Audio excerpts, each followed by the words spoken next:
Welcome back, everybody, from your break. Really happy to be moderating the second panel discussion today. My name is Sam Bajuvis.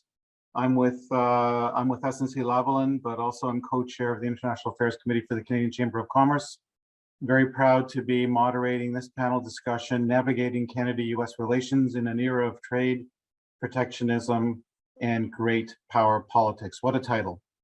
We're going to examine the resurgence of U.S. protectionism, focus in particular on national security, geopolitical drivers associated with this shift, and we'll consider risks, opportunities for Canadian businesses in this new global environment. And for this panel, great set of speakers and experts. We are joined by Ms. Candice Sider, VP Government Regulatory Affairs for Livingston International, Professor Meredith Lilly, Associate Professor and Simon Reisman Chair in the International Economic Policy Department, Carleton University, and Mike Gladstone, Director External Affairs for Canada for Enbridge. Welcome to you all. Thank you very much for joining.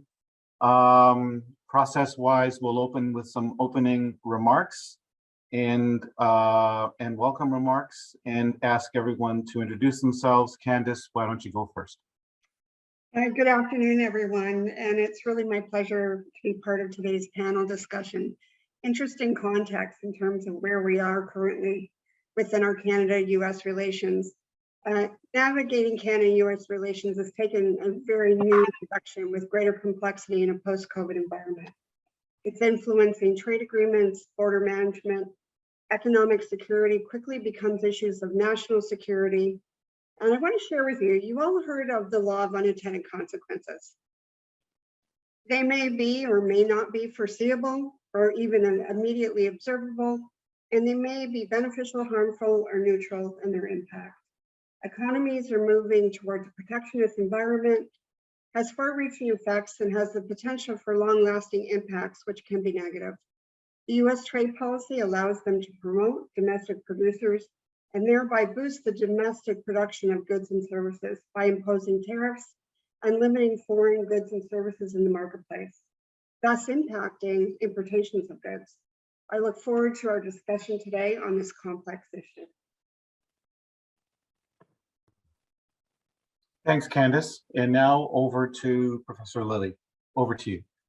Thanks. Thanks very much for the opportunity to be here. I'm really happy to be here today. I'm also pleased to see that Canada-U.S. relations are on a slightly more even keel than 2 years ago. Relatively warm relations between the Biden administration and the Trudeau government, and the two governments have many areas of common interest, and so that's positive for the relationship. The U.S. president made daily headlines under Trump's erratic behavior, and so I'm pleased that that is no longer happening under a much more predictable President Trump. But having said that, I am concerned that this lowered temperature in the public environment perhaps has lulled Canadians into a bit of a peaceful slumber when it comes to Canada-U.S. relations. In substantive policy terms, it's my view that our relationship with the Americans is not okay, that the Biden administration is protectionist, America first, and unapologetic about its goals of using dispute settlement and trade enforcement to reshore jobs to the U.S. Separately, I think that Russia's invasion into Ukraine really represents a sea change in global geopolitical relations, and this may actually make the Trump years seem very calm in a couple more months. And so the world has changed. We can't expect things to return to normal in a few months, not with trade, not with foreign policy, and not with defense. And so, it's really essential that Canada be tracking the developments that are happening and that Canadian businesses anticipate the changes that I know are coming. So over the next hour, I hope that we can discuss what some of those issues are likely to be for trade, as well as what I think of as a kind of triangulated challenge for Canada as we think about the U.S.-China rivalry. Thanks, Meredith. And lastly, for opening comments, Mike Gladstone, please go ahead. Thanks, Sam and Candice and Professor. Look forward to the conversation today. Clearly, Canada-U.S. relations always central for Canada to be thinking about and talking about. I'd venture to say never a more important time than right now. As I reflected on the topic and thinking about today's conversation, you know, I really turned to thinking about our role, Canada's role, and really our opportunity in the world as the critical ally and friend of the United States. I thought back for the history buffs to the Quebec Summit when Mackenzie King hosted, you know, Churchill and Roosevelt. You think of Montebello when Canada got invited into the G7 and then got to host it for the first time with Prime Minister Trudeau. I think of Vancouver Summit when Canada played host to Clinton and Yeltsin. Our role often in the world is through our friendship and close allyship with the United States. And yet, of course, we have our own interests too. And we have to find ways to pursue those interests. And as perhaps the energy guy on the panel, I'd say it's true in energy. The same is true in energy, that we have our critical path is to do so as part of the North American Alliance, part of Team North America. That's our opportunity on energy. It's our critical path. While we also have to pursue some of our own interests. And so the question I'd say today for Canada is not necessarily what we should do, but how can we figure out a way to advance our energy interests and our energy security as a friend and ally of the United States. We are fully integrated with the United States. It is a North American market. Just yesterday, Joe Manchin, the West Virginia senator, spoke about a North American energy strategy. Premier Kenney was there from Alberta, Minister Wilkinson from the federal government. And what a great idea. And I hope we get to spend some time talking about what that might be as we go through the day. Thank you. Fantastic. Thanks, Mike. Okay, let's kick off, if we can, with a series of sort of strategic questions. Number one on Canada-U.S. relations. As Meredith has pointed out, I mean, and all three of you have pointed out directly and indirectly, the past few years have been eventful when it comes to Canada-U.S. relations. There have been bilateral challenges by America, Line 5, border blockades, etc. And we've had shifting geopolitical and security environment as well, pertaining mostly to COVID-19, the pandemic, great power competition in the world, Russia, Ukraine. And it's significantly altered the context of Canada's relations with the US as well as with the world. So in light of these developments, how would you describe the current state of Canada-US relations as a bit of a deep dive? And why don't we start with Professor Lilly first. Thank you. Thanks very much. I'm glad that Mike has a very positive outlook on things, which is good because I feel like I'm a bit of the downer in today's conversation. And I know that some of the things I'm about to say will also probably not be super positive. So I'm looking to him to turn the sunshine on in a few minutes. So, you know, as I indicated in my opening remarks, the communication and messaging being shared between the Biden administration and the Trudeau government is very positive. And that really is a refreshing change, certainly. I don't want to understate how important it is to just have a stable kind of relationship with the US government. But when I think about the substantive policy files when it comes to trade, the challenges really are just as bad, if not worse, under the Biden administration. You know, Buy America protectionism is rampant, and it's supported by Republicans and Democrats alike. When the Detroit-Windsor crossing was blocked during the convoy and auto plants on both sides of the border were closed for a few days, some US members of Congress were using that as an opportunity to advocate for bringing auto manufacturing back to the United States, because in their minds, Canada represented a vulnerability. And so Democrat Alessa Slotkin, who's from Michigan, a border state, she said, at the time, Michiganders have been saying for decades that when our manufacturing is outsourced too much, we end up paying the price. It doesn't matter if it's an adversary or an ally. We can't be this reliant on parts coming from foreign countries. So, this is a sentiment that we heard in much nastier terms in the Trump administration, but it's the same sentiment. And so I think it leaves Canadians feeling quite uncertain about whether we can count on the United States now and what might be coming in the future. Another thing that has me quite concerned is the White House's own articulated trade agenda for this year, which was released in February. And for North America, it's almost entirely focused on demonstrating that dispute settlement is functioning under USMCA and that trade enforcement is going to be advanced in meaningful terms. So the USTR, the United States Trade Representative, has vowed to continue its case against Canada on dairy, which you might have seen in the papers the last couple of days. And for our part, we're not backing down.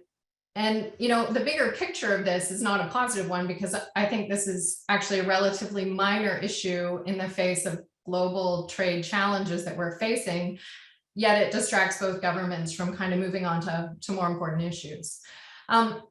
The USTR has also said it's launching labor cases against Mexico, which I would support if the focus was really on improving working conditions for Mexicans. But increasingly, I'm of the view that the goal of the United States administration is to make foreign investment and manufacturing outside the US unattractive in a variety of ways, really with the goal of reshoring those jobs and manufacturing to the United States, just like that quote that I read a minute ago. And so to me, this is turning into a little bit of a Trojan horse of protectionism that's being disguised as a nice agenda around inclusivity and progressivism.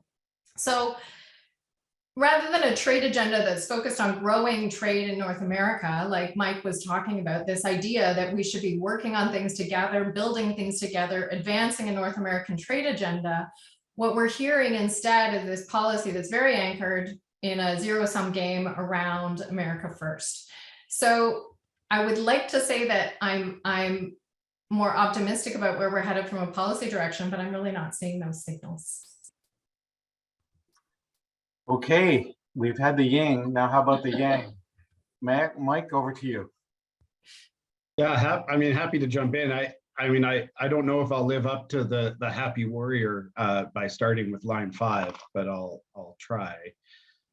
And it's actually probably more of an echo this time, that when you think of all of the opportunities on the energy space, and you think of all the discussion around energy security, energy pricing, that we're talking a lot in North America and the globe about what it equates to 600,000 Russian barrels that find their way into the United States, which is equivalent almost to what is shipped on line 5.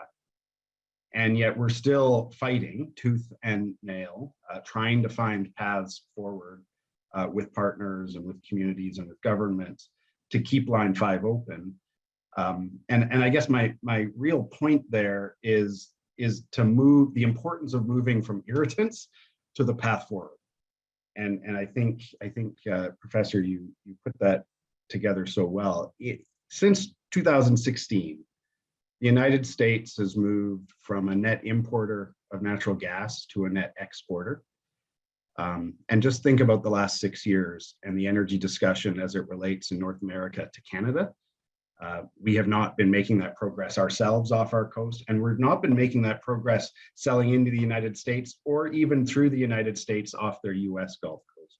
Progress has been made, but a lot more has to happen. I just want to say also on line 5, though, for all of the challenges, it is an example of countries coming together. So the treaty is there to protect it, that we think the diplomatic efforts, so far are working. To keep the line open and to help all the interested parties move towards a solution. Obviously, there's challenges that still exist, but the amount of effort from the government of Canada, in particular, putting into keeping line 5 open has been impressive from our perspective. Wouldn't that be amazing if we could turn that to the positive and turn that to the growth story and the security story? Candice as the broker and maybe the bridge between the yin and the yang. Would you care to provide any comment on this? It's always fun to be between the yin and the yang. But what we've really seen too in the last couple of years, obviously protectionism has really changed. It's been a game changer in the United States with imposition of trade remedies and governments really having to pivot and, changing priorities because there has been a myriad of change. And really, what is their focus and how we've seen them become very country centric. And I think certainly Buy America, U.S. protectionism is a great example of that. Okay, thanks very much to all. Let's shift gears a little bit to the world. Beyond, obviously, we've all seen and the horrors associated with the Russia's war in the Ukraine and the Russian invasion, which has had a significant effect on the international order as well as the global economy. It's has been particularly impactful on energy, where it spurred new discussions regarding energy security, energy demands for sanctions, and also independence, say, by the year's end with respect to certain countries from certain fuels, for example. So I'm just wondering, can you give your perspective on the Russian invasion of Ukraine, what it's meant for Canada's relationship with the U.S. and with the world as it pertains to the Russia-Ukraine conflict? And why don't we start with Mike on this, since energy is critical? Yeah, happy to. I think, first, just to say, the crisis that is happening in the Ukraine is unfathomable and hard to comprehend. And yet it is more than that. And we see that, through the energy crisis. And I think it's fair to call it an energy crisis at this point, both for North America, where it is about pricing, which is having real inflationary impacts and impacts on standard of living and access to energy. And it's also a crisis for our European allies, where it's not about the price, it's about actually having it to heat your home, to run your business, or to move yourself around. So it is, I think, by all accounts, an energy crisis.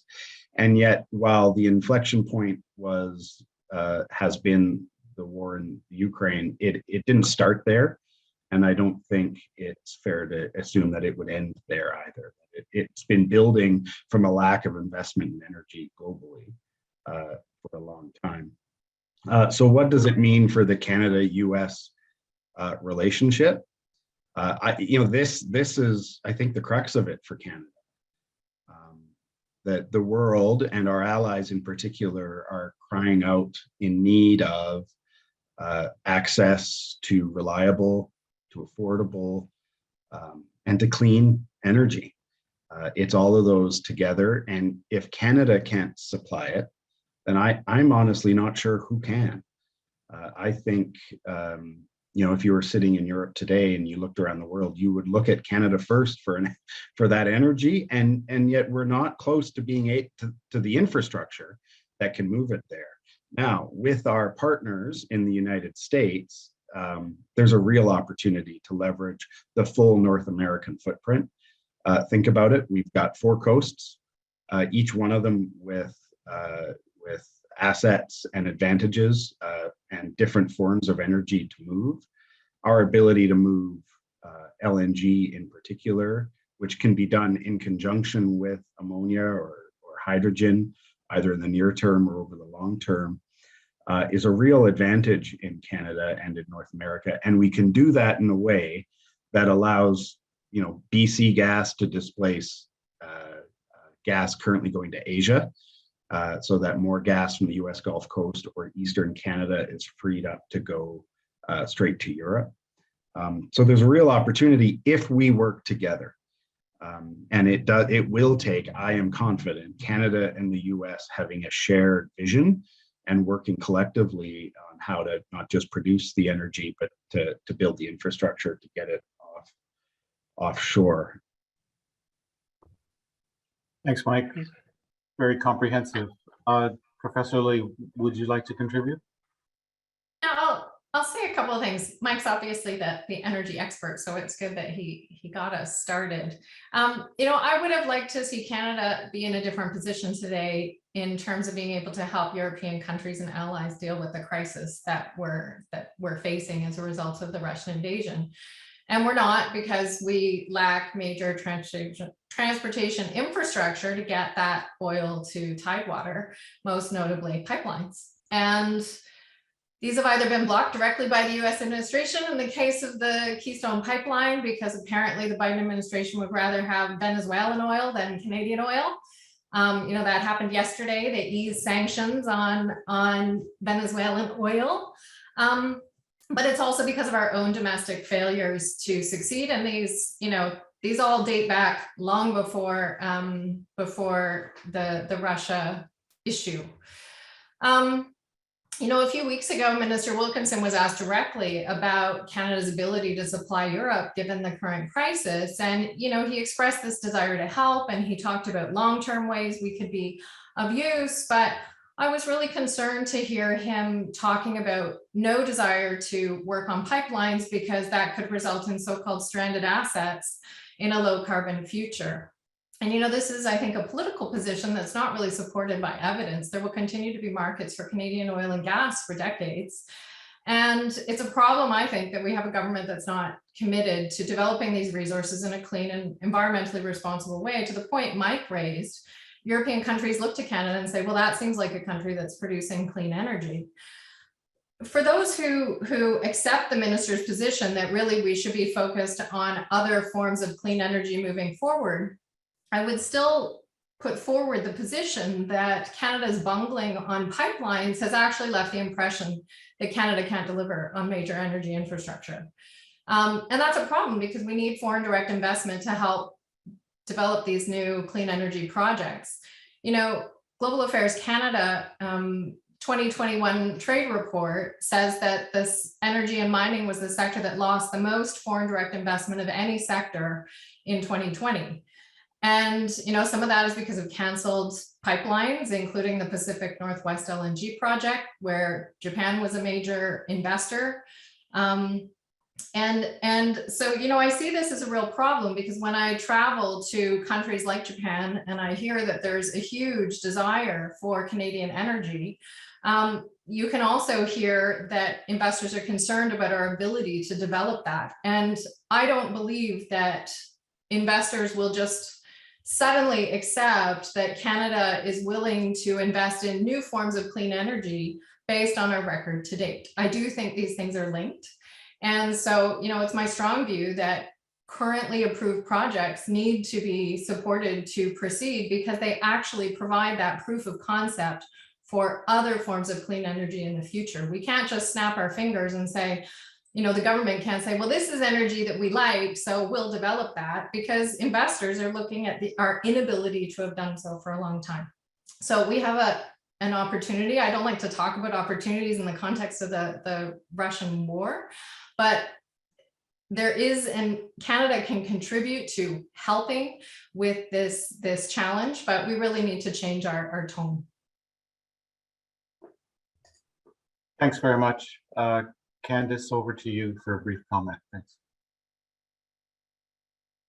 Yeah, my comments will be brief because I think my two colleagues articulated very well kind of what the key challenges and opportunities really are.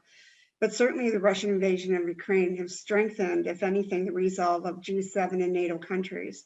They've formed a very strong alliance against the Russian aggression and are unified in their approach in terms of sanctions, etc., and trying to find a way forward to stabilize the economy. Thank you. I suppose that point that Mike brought up in his opening comment about Joe Manchin calling for an energy security pact is positive, but actions speak louder than words.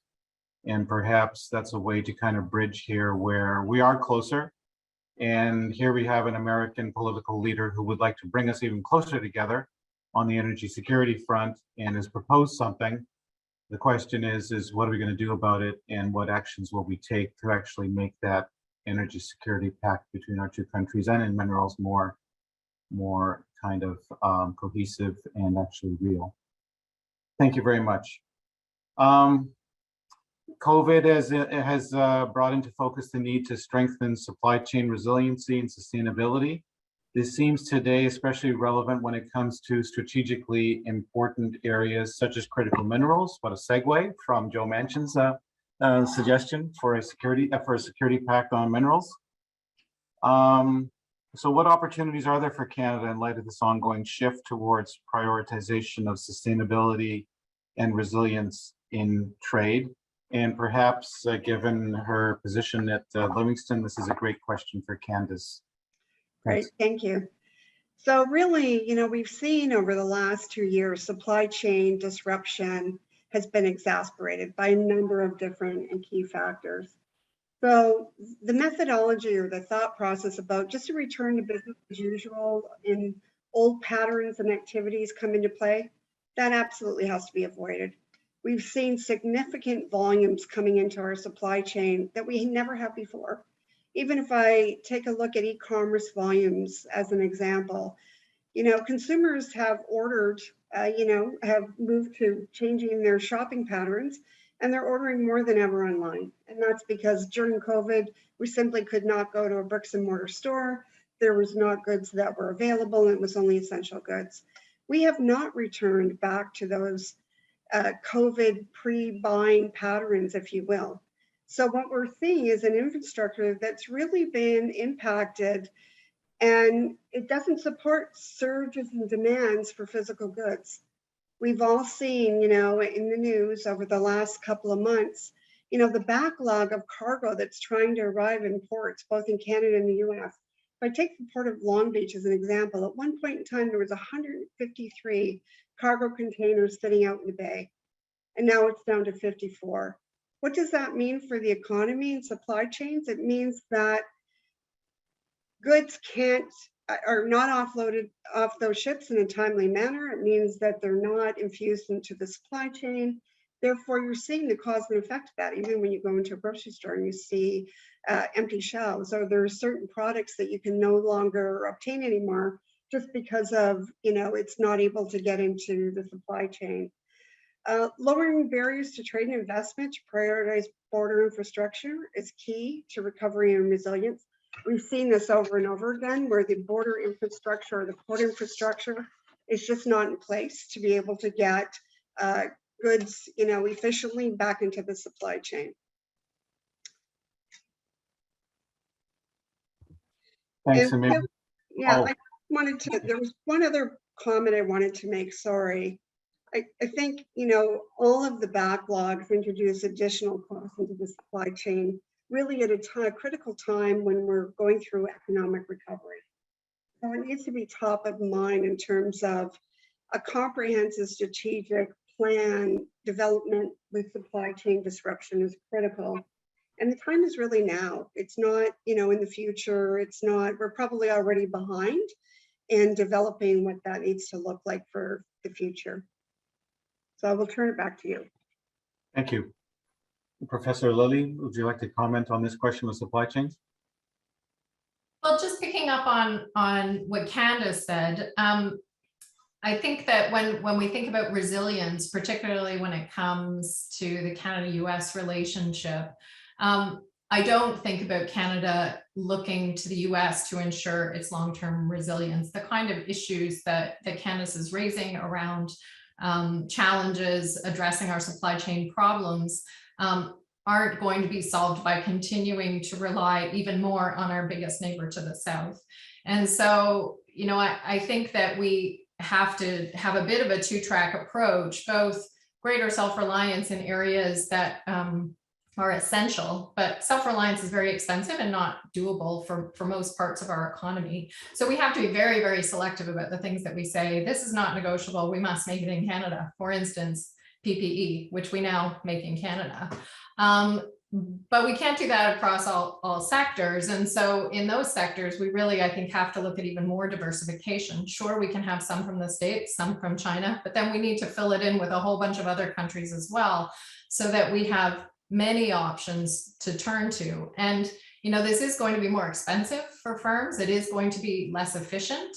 But the just in time isn't kind of working anymore. And so it's the just in case, which we know is less efficient and more expensive. So I guess the only other thing I wanted to raise, coming back to the critical mineral issue, is that I do think this is an area of positive bilateral cooperation with the Americans.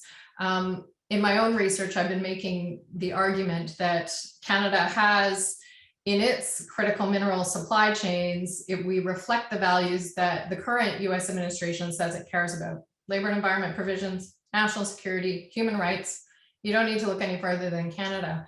And I've had a number of conversations in recent weeks with US officials around this issue, and I think they are seized with it, and the message is getting through. And so this is actually an area where I do think that we will have good, strong North American cooperation over time.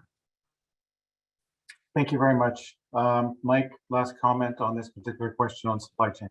Thank you. Yeah, I just want to pick up on a couple comments to maybe underline it from an energy perspective that I think translates to critical minerals and other issues. But it's that we really have to be good at walking and chewing gum at the same time. And so if I think about energy, I think about, you know, the issues we're facing in energy and the rising prices. It is, as Meredith mentioned in the last question, it is about a lack of investment, and that's driving up prices, right? It's driving supply down, it's driving up prices, and that's a big deal. So what else relies on that investment? It's not just supply, it is our climate objectives, it's our emissions reduction targets. It's requiring that same level of investment that isn't going to be there unless we fix the regulatory environment, the investment climate, and attract that investment. And I would venture to say, while I'm not in critical minerals, that our mining sector will face the same challenges as the energy sector has if we don't focus on how to attract those investments and then move a project from concept to in service. And that's really what we need to be focused on here. Thanks, Mike. Let's go back to the US for a second and do a deeper dive on Buy America and protectionism, which were mentioned in your opening comments. The Canada-U.S. economic relationship is one of the most integrated relationships on the planet. I think that's pretty much, very much a fact. Yet U.S. protectionist Buy American policies are unfortunately very popular, as was indicated by Meredith earlier, for many American politicians on both sides of the aisle, and not just at the federal level, but also at the state level. So given the integrated nature of the Canadian-American economies, what are the implications of such protectionism by American policies for Canada? And what should we be doing to try to convince DC, Washington, that it is in the best interests of ordinary people on both sides of the border to ensure strong integration between our economies and partnership? And for that, why don't we start again with Candace? Thank you. You know, it's always tough when you're starting out with diplomacy, right? And trying to find a way forward that's constructive and beneficial for both countries. I mean, they've been long-standing allies for decades. But, you know, Canada also needs to have a position itself carefully around the whole, with President Biden, the whole focus on unifying the country after the Trump administration. We all know that was a difficult period. The U.S. is going through, you know, a period of recovery under President Biden as well. Some of our positioning demands in a way that addresses Biden's own primary concerns on battling the pandemic and promoting U.S. post-COVID economic recovery. We need to be making convincing arguments backed by hard facts that the best and fastest path to recovery in the U.S. is to work with its neighbors for economic recovery and to develop a comprehensive, broad-based North American approach. Delivering the message that speaks to buy American and protectionist measures only increase the cost of doing business and hurts ultimately job growth and prosperity. As longstanding allies to the U.S., demonstrating a strong and united North American front will in fact support that economic partnership. Turn it back over to you. Thank you. Mike, would you like to make a comment on this regarding Yeah, protection? I think protectionism comes in many forms, and we need to fight it. I started out the conversation with my opening comments talking about being inside the tent, and I think that's really what this comes down to. So we've talked a couple of times now about the Senate hearing yesterday. The comment that Minister Wilkinson made was, let us commit our two countries to the further development of a North American energy powerhouse, one that will facilitate energy security while helping to advance our shared journey down a net zero path. Great. It sounds like everything we want, right? But how tough is it to make that happen? It is not a side of the desk adventure or venture. It is an all of government focus, and all of government was focused, and the chamber was a big part of this focus during the renegotiation of NAFTA. But we need to be there again, not just on energy, but on the overall US-Canada relationship and building that team North America, which I think is critical for Canada. And honestly, I think it's critical for the United States' success moving forward. So one example I think of that we've talked about it in North America, it hasn't happened yet, but carbon border adjustments. This is going to be an ongoing conversation. It's about climate, but it's an economic agenda. And Canada, again, while we talk about it for our own selves, and the United States is talking about border adjustments for themselves, we better make sure as a country that if there's a border adjustment, and I would say it's coming, that there is one for North America that includes Canada and the United States in a single carbon market and a single economic market. This is fundamental to Canada's future and has to be a top priority moving forward. Thanks, Mike. Great comment. Professor Lilly, would you like to kind of bring this to a close? Yeah, well, on carbon border adjustments, I've recently published a paper on this, and I agree completely with Mike that if we don't have a single adjustment for North America, it's game over for the Canadian auto industry. So we need to coordinate with the Americans if it's happening. Otherwise, it's really just a terrible idea. Anyway, so that's on CBAs.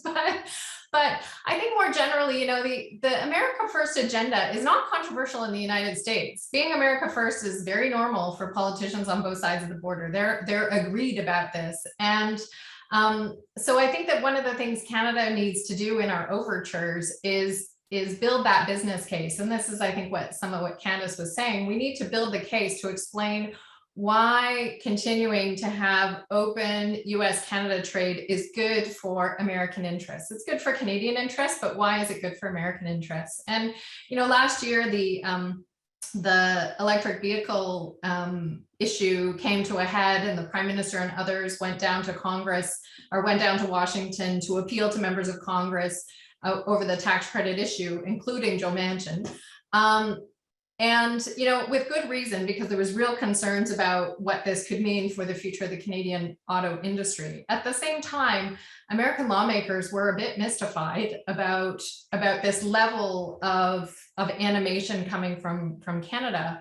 And when we shifted our appeal away from just asking Americans to be nice to us because it's the right thing to do, and instead to talking about how we can make a strong business case with long-term Canadian investments, that's when I think the tide started to shift on that conversation. And, I think at this point, that crisis has been averted. But I think it's a good example of the way in which we need to come to the table as a strong negotiator, but also with really strong business case. It's not just enough to say, well, we're best friends, so do this thing for us.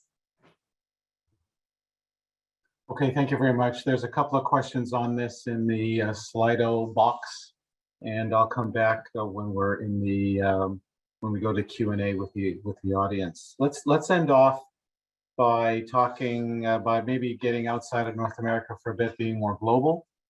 There's been some talk by the government of Canada and activity associated with the development of an Indo-Pacific strategy to deepen diplomatic, economic, defense partnerships in the Indo-Pacific for Canada. It presents an opportunity to put a plan forward to manage our relationship, or to perhaps get on a better plane with China. And it's been navigated in the context of the geopolitical tension between China and the United States. So I'm just wondering to get your perspectives on the priorities for the development of a Indo-Pacific strategy for Canada, and how can we strike the right balance between Canadian interests and US interests? And why don't we start with Professor Lilly first? Thank you. Sure, thanks. I've been thinking quite a bit about the Indo-Pacific strategy, which I have been told will be unveiled in September, or early fall anyway. And I think that the tides have really changed. Canada has for a long time wanted to have an approach of keeping trade separate from the foreign policy and defense challenges in the region. I don't think that that's a game that the Americans are playing anymore, nor are a number of other countries in the region: Japan, the EU, the UK, Australia. They're really starting to link these pieces together. And so that's something we need to be aware of, that we can't just trade with the region anymore. It's not going to work for us. And we also need to be much more consistent and present in the region. One of the comments that I often heard when I was serving in government was that, countries in the region aren't always sure why Canada is there, or we show up for a little while and then we leave. And so we really need to be consistent and present and sustain that presence. But I think it's also really important for us to get this US, China, and then Canada triangle sorted out correctly. And I've been trying out with audiences recently this idea of the 3 C's. So the first is that we want to complement the United States. Not you guys are great, but complement their advantages or what they have to offer in the region. So if we can fill in gaps, that's great. So things like forestry, international education, financial services. Complement is good. Competing is also fine. Competing with the Americans in areas like beef and pork exports, agriculture, energy, canola, that's all good too. But the 3rd C is conflict. I think it's really important that Canada ensure that we avoid coming into conflict with the United States over what I call red line areas. So when it comes to Huawei 5G, national security files, there are some red lines that we can no longer cross and expect not to have any kind of impact on us. And then finally, I think sometimes we get a bit too wrapped up in this conflict piece, but I'd like to advance the idea that the Indo-Pacific is a really big region, and China is one country in the Indo-Pacific. And it's an important country, obviously, but there are many countries where Canada could be furthering our trading relationships that aren't going to cause the same kinds of challenges in our relationship with the United States. Japan, South Korea, Indonesia, ASEAN, India, there's lots there. We're also members of the CPTPP, in which neither the United States nor China is present. And so there's lots that we can be doing, I think, in the region where we don't need to be pushing the buttons that we know are going to create challenges for our relationship with the United States, which is a primordial relationship that we can't that we can't sacrifice over interests in China. Okay, thank you very much.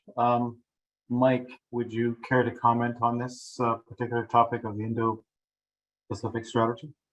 Well, how would I talk about energy?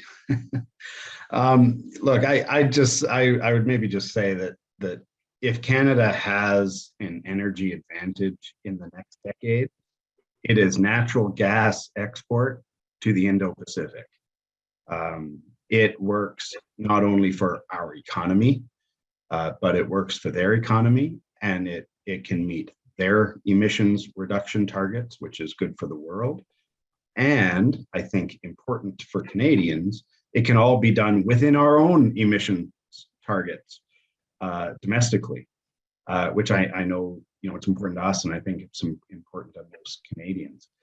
So what is the nature of that advantage, right? I mean, a basin like we have in BC, Alberta, existing infrastructure to move it, proximity to the coast, proximity to Asia, in particular to China, where it's about a 13-day, possibly even more advantage for shipping LNG.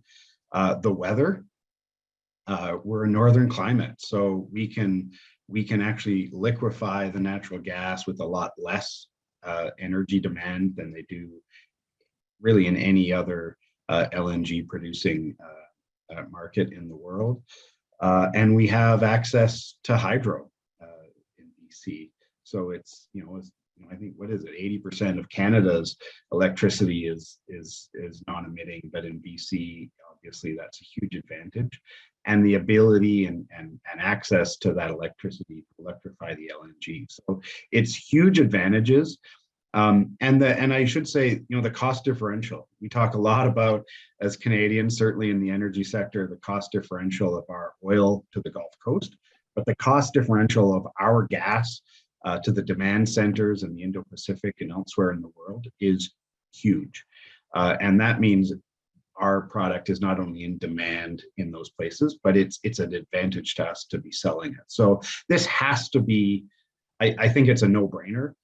In the time that the United States, I have to say, has moved from a net importer to a net exporter, Canada has moved one LNG project, and that's good, but we need to be doing a lot more. And there is a window here to be doing more, and I think, frankly, a game plan or there's a pathway to do it right. And an opportunity, just finally on the domestic side, for Indigenous ownership in this massive energy investment that's good for the globe, good for Canada.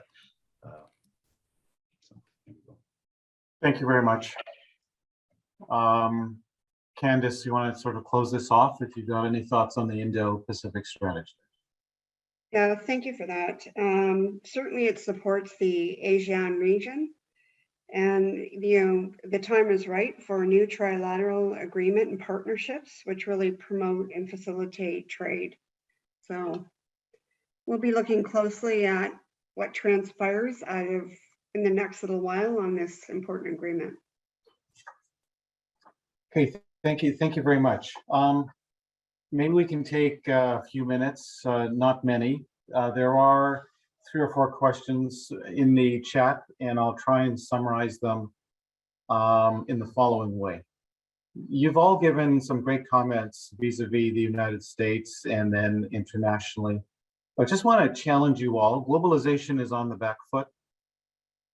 Some would say, globalization is really, really going to change, maybe even be broken.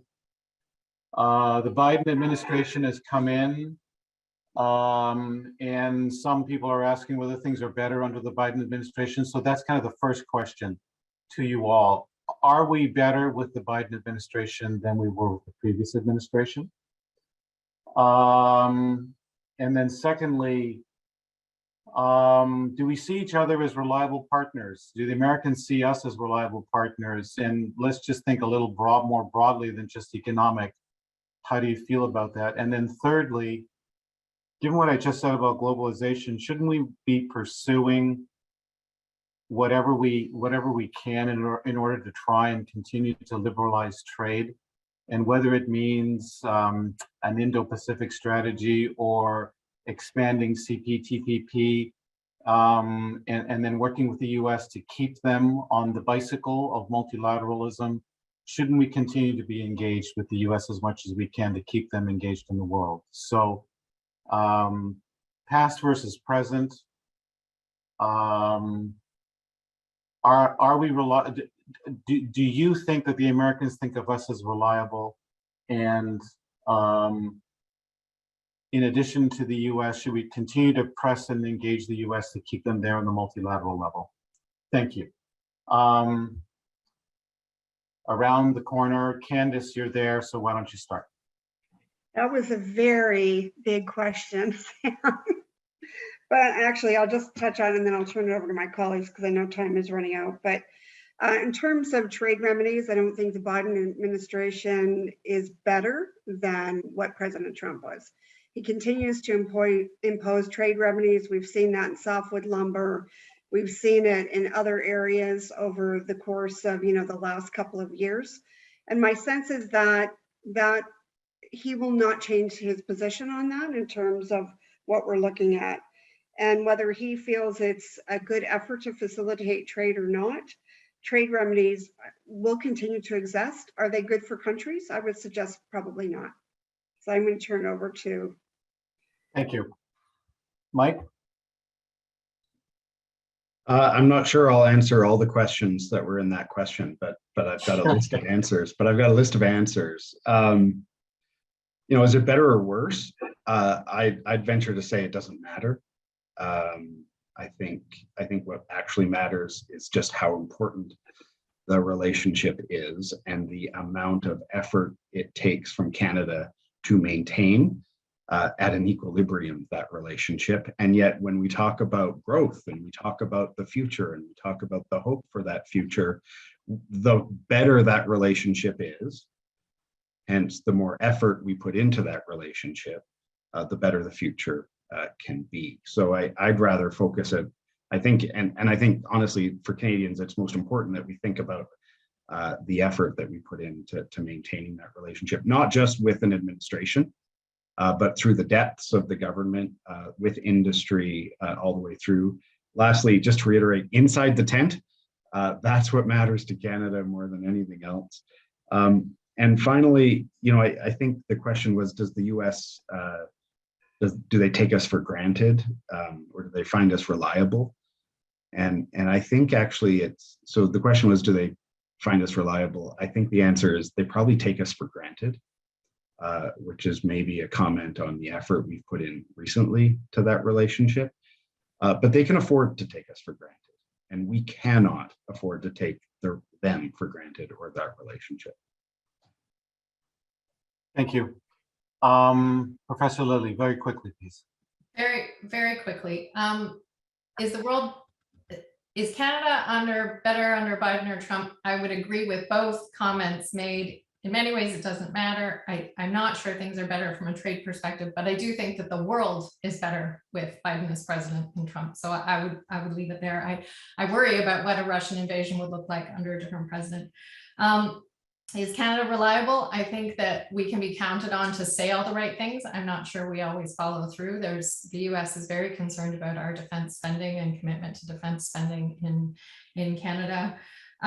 Wholeheartedly agree with the third point around liberalized trade. Yes, we should be working on it and working on it more. We should be seeking to expand the CPTPP, which is a high standard, high ambition agreement, rather than lowest common denominator agreements that are not as ambitious. And it's my view that continuing to keep an agreement like CPTPP that's very high standards front and center is the only way that will bring the Americans potentially back. Thank you very much. Really succinct, fantastic. So thank you to you all. Maybe I could just ask, do you have a final comment? If it could be 1 minute, please. Maybe just a final comment to just round up the discussion before we hand everything back to Perrin Beatty. And why don't we start with Mike first? Yeah, very quickly, it's been referenced, but I'll finish with it. Solve line 5. We cannot afford to go backwards. And then we need to ultimately use that as the symbol of moving the relationship past the irritants. There will always be irritants, but we need to move the effort and the commitment to the relationship into the go forward plan and into ring fencing North America with economic growth, economic trade that looks beyond the North American shores. Thanks, Mike. Professor Lilly? I just want to pick up on the North America piece. We've been mostly talking about Canada-U.S. today, but we're moving into a period, I think, of increased regionalization. North America is Canada's region. The United States isn't sure it belongs to a region, is kind of allergic to being in a region. And so we have to continue to make the case the United States for a North American region. And that also means Mexico. So I would encourage Canada to keep pushing that. We have to always make the case, as Mike said, the Americans can take us for granted. We cannot. We rely on a North American region and the growth of that region. And so I'd like to see us continue to push in that direction. Thank you very much. Candace? Yes, my comments will be brief, but great discussion today, but certainly a shared agenda on regulatory cooperation is really essential in building a solid trade agenda for the future. Thank you. Thank you. Very succinct. That's great. Thank you so much. Thank you all for a very energetic and vigorous discussion. That brings us to our end. But I'd like to thank you all for sharing your insights with us today. Very, very informative. And I would like to now pass things off to the Canadian Chamber of Commerce President and Chief Executive Officer, Perrin Beatty, to close out this excellent executive summit and afternoon. Thanks, Perrin, over to you. Thanks, Sam. Great panel. We've been very fortunate today, and I want to thank all of our panelists and moderators for their contributions and for bringing the trade and security challenges and opportunities facing the Canada-U.S. relationship to the forefront today. It's been a very productive day. As today's discussions showed, there's no shortage of opportunities for both government and the private sector to work collaboratively to advance our continental defense and security interests. For our part at the Canadian Chamber, we, particularly through our Trading Future campaign, will continue to press for a renewed Canada-U.S. relationship, including in the area of continental defense and security. A big thank you to Chamber members who've assisted in shaping the work and the priorities of the campaign. A heartfelt thank you as well to our keynote speaker, the Honorable Anita Anand, for taking time out from her hectic schedule to share her insights with us at this critical period in our history. It was a truly fascinating conversation. I'd also like to thank our sponsors and our membership for making things happen today. We simply couldn't have done it without you. And of course, a big thank you to each of you, our audience, for taking the time to join us today and for being part of our conversation. Our Executive Summit series has 3 events still to come in 2022, covering everything from artificial intelligence to ESG and cannabis. So if you haven't already, please visit www.chamber.ca/events to learn more and register. We're looking forward to seeing you all again soon. And until next time, take care, stay safe, and have a wonderful rest of your week.